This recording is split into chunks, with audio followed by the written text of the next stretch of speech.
സാധാരണ ദിവസങ്ങളിൽ എൻ്റെ ഷിഫ്റ്റ് 6 മണി അല്ലെങ്കിൽ 6:15 ആകുമ്പോഴത്തേനും തീരാറുണ്ട്. പക്ഷേ ഇന്ന് എൻ്റെ ഹാൻഡ് ഓവർ കൊടുക്കുന്ന ആൾ കുറച്ച് ലേറ്റ് ആയതുകൊണ്ട് തന്നെ ഞാനും കുറച്ച് ലേറ്റായി. ഇന്നത്തെ ക്ലൈമറ്റ് ഭയങ്കര രസമുള്ളതായിരുന്നു. എന്താണെന്ന് വെച്ചാൽ കാർമേഘമൊക്കെ മൂടിയിട്ട് ഒരു വല്ലാത്തൊരു ഭംഗിയായിരുന്നു ഇന്ന്. സ്വന്തമായിട്ട് ഡ്രൈവ് ചെയ്യാൻ പഠിച്ചപ്പോൾ മുതൽ ഞാൻ അത്രയും എൻജോയ് ചെയ്ത് ചെയ്യുന്ന ഒരു കാര്യമാണ് ഡ്രൈവിംഗ് എന്ന് പറയുന്നത്. ഞാൻ ഈ ഡ്രൈവ് ചെയ്ത് വീട്ടിലേക്ക് രാവിലെ പോകുമ്പോൾ കാണുന്ന കാഴ്ചകളൊക്കെ ഭയങ്കര റിഫ്രഷിംഗ് ആയിരിക്കും. അതുകൊണ്ട് തന്നെ ഒരു ദിവസം തുടങ്ങാനുള്ള എനർജി അത് കിട്ടാൻ വേണ്ടി വേറെ എവിടെയും പോകേണ്ട ആവശ്യമില്ല. അങ്ങനെ പിള്ളേരെ സ്കൂളിലൊക്കെ വിട്ട് ഞാൻ കുറച്ച് സമയം ഉറങ്ങി. പിന്നെ കുറച്ച് കാര്യങ്ങളൊക്കെ ചെയ്ത് തീർക്കാനുണ്ടായിരുന്നു. റെഡി ആയി നിന്നു. ഇപ്പോൾ വരാമെന്ന് പറഞ്ഞിട്ട് വിനിലേട്ടൻ വിളിച്ചു. അങ്ങനെ ഞങ്ങൾ 2 പേരും കൂടെ നേരെ പൊന്നുവിനെയും ബച്ചനെയും പിക്ക് ചെയ്യാൻ പോയി.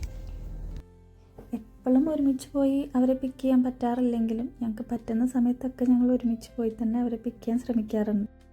ഞങ്ങൾ വീട് മാറിയതുകൊണ്ട് തന്നെ ഞങ്ങൾക്ക് വേസ്റ്റ് ബിന്നൊക്കെ കളക്ട് ചെയ്യണമായിരുന്നു. അപ്പോൾ അതൊക്കെ കളക്ട് ചെയ്തു. പിന്നെ നേരെ പോയത് കാർ വാഷ് ചെയ്യാൻ വേണ്ടിയിട്ടായിരുന്നു.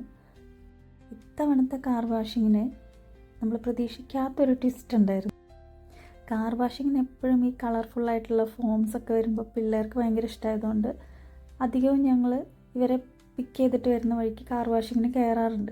അപ്പം ഞങ്ങൾ എപ്പോഴും ഡോറും വിൻഡോസൊക്കെ ക്ലോസ് ചെയ്തിട്ടാണ് ഇരിക്കാറ്. പക്ഷേ ഇപ്രാവശ്യം എന്താണെന്നറിയില്ല, പാച്ചു നൈസായിട്ട് അതൊന്ന് വിൻഡോസ് താത്തി. അങ്ങനെ ആ ഫോമും അതിൻ്റെ ലിക്വിഡൊക്കെ അവൻ്റെ മേത്തും അവൻ്റെ കാർ സീറ്റിലൊക്കെ ആയി. പിന്നെ അവൻ കരച്ചിലായി, ബഹളമായി. നമ്മൾ പിന്നെ വഴക്കൊന്നും പറഞ്ഞില്ല. അതുകൊണ്ട് തന്നെ ആൾ പെട്ടെന്ന് തന്നെ കൂളായി. പിന്നെ അച്ഛനോട് തുടയ്ക്കേണ്ട സ്ഥലങ്ങളൊക്കെ കാണിച്ചു തന്നു. അപ്പോഴാണ് ശരിക്കും ഞങ്ങൾക്ക് മനസ്സിലായത് എവിടം വരെയൊക്കെ ഇത് തെറിച്ചിട്ടുണ്ടെന്നുള്ളത്. അങ്ങനെ പാച്ചുവിനെയും പിന്നെ വണ്ടീനെയൊക്കെ ക്ലീൻ ചെയ്ത് ഞങ്ങൾ തിരിച്ച് വീട്ടിലേക്ക് പോയി. അപ്പോൾ ഇത്രയേ ഉള്ളൂ. Thank you.